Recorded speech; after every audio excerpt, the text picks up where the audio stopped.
Опера «Тоска» гучыць у вялікім тэатры не выпадкова. 120 год таму яе ўпершыню паставілі ў Рыме. Выконваць галоўную партыю мастака Каварадосі запрасілі італьянскага тэнара Вінчэнца Кастанца.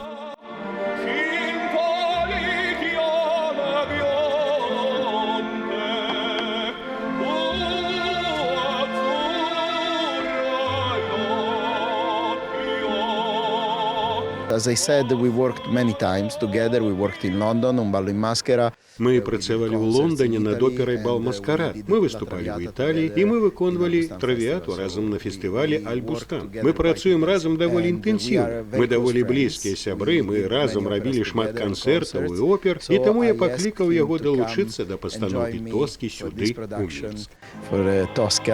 Мінск. Для Вінчэнца Кастанца гэта быў ва ўсіх сэнсах дэбют. Італьянец не толькі першы раз выконваў партыю Каварадосі, але і ўпершыню наведаў Беларусь. Разам з госцем на сцэне зоркі нашай оперы. У ролі Флоры Тоскі народная артыстка Беларусі Ніна Шарубіна.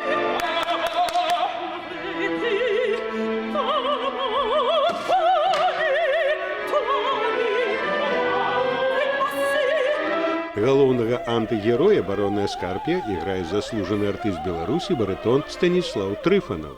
Баритон всегда это тот персонаж, который мешает тенору и сопрано осуществить их любовь. Барон Скарпия, начальник тайной полиции, это такой знаковый для меня образ. Я довольно давно его уже исполняю. Так что я, так скажем, штатный злодей. Упершыню на сцэне вялікага тэатра «Тоска» прагучала ў лютым 2018 года, а вось наступным разам паслухаць оперу можна будзе ўжо ў сакавіку гэтага года.